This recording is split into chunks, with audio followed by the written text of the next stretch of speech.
Thank you, sir. At the outset, I'd like to congratulate the Finance Minister for presenting 9 consecutive budgets. It's not a mean feat, Valthakal. Especially it's commendable because she represents a party which draws its inspiration and its genesis from an all-male organization. In that background, Finance Minister, a lady from my state, presenting 9 budgets is remarkable. Meendum Valthakal. Sir, this budget is in the backdrop of the much touted trade deal. To my understanding, this trade deal is nothing but borrow the words of Winston Churchill, a riddle wrapped in a mystery and inside an enigma. I hope the Finance Minister, when she addresses the House, will shed some light into this trade deal. Whether India is obligated to buy $500 billion worth of goods from the United States. Are we allowed to buy oil from our long-standing friend Russia? Are we allowed to buy oil from Iran, with whom we have a long-standing relationship? Will these decisions be taken sovereignly in India, or will it be taken by the White House? Are we obligated to buy oil from the new colony of America, Venezuela?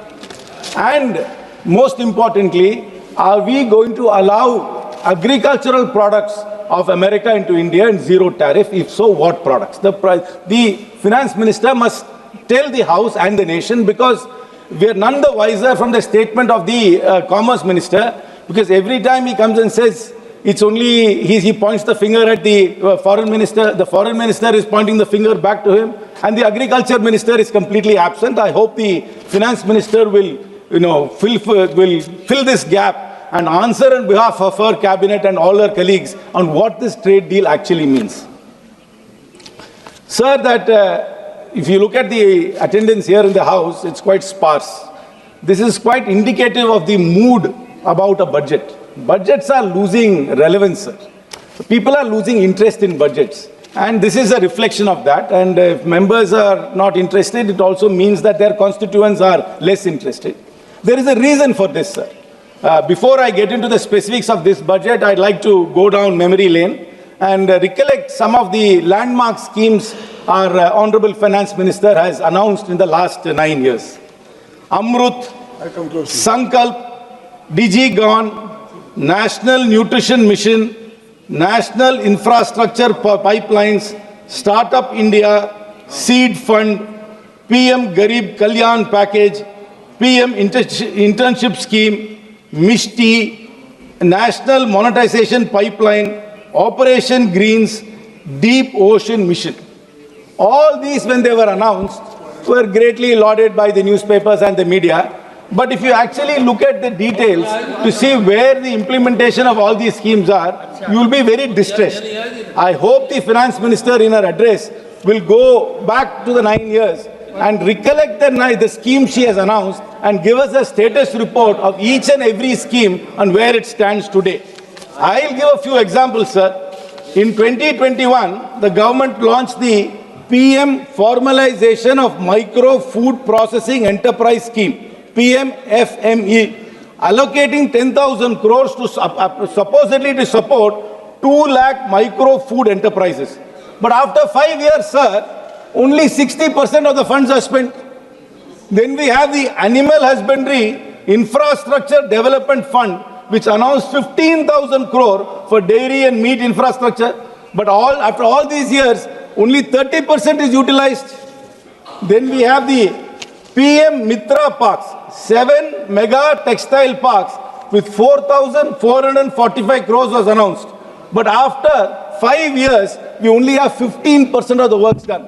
I hope our officers are taking notes and they will give us the status reports of all these schemes which they announced in such great fanfare before. And in the same budget, they announced the PM, sir, these are all tongue twisters, sir. Atan Nirbhar Swasth Bharat Yojana. தமிழ்ல ஏதாவது ஒரு 2-3 பேரா வைங்கம்மா. ஏன்னா ஒன்னு வாயிலே நுழைய மாட்டேங்குது, எல்லாம் ஹிந்தியிலே வைக்கிற பேர்ல. ஏதாவது ஒரு பேரா தமிழ்ல வைங்க வரும்போது. நடக்குதோ நடக்கலையோ தமிழ்ல ஒரு பேர் வச்சிருங்க. 64,000 crores, 180 crores has been announced to strengthen healthcare. But only construction is going on in most of these places, including AIMS in Tamil Nadu, but there is no manpower in most of the places. There are no trained doctors, no trained nurses. So again, this is all bombastic announcements without actual implementation, anything on the ground. Then we have in 2020-23, they announced the PM Divine for the Northeast. 6,600 crores was allotted, but the fund utilization is not even 18% till date, sir.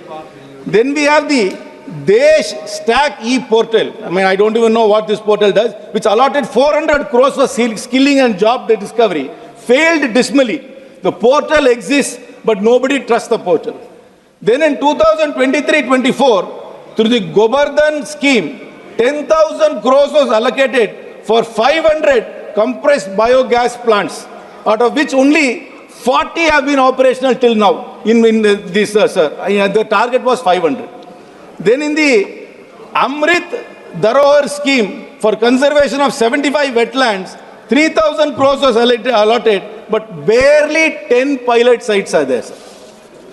And in 24-25, they announced this great internship scheme. They said that 1 crore people will get internships. Actual offers are only about 15%. Even among the people who got the offer, about 20% of them dropped out. So that scheme is again a failure, but they announced it as if it is going to transform the entire landscape of employment for young people in India. So then the PM Surya Ghar rooftop solar for 1 crore households, where only 24% of the target is still achieved, sir. Sir, again in 25-26, Urban Challenge Fund allotted 1 lakh crore to reform cities, but utilization stands at 2%. Then the PM Dhan Dhanya Krishi Yojana, 1.44 lakh crores over 6 years, sir, but still farmer support, whatever they were promised, is not got, sir.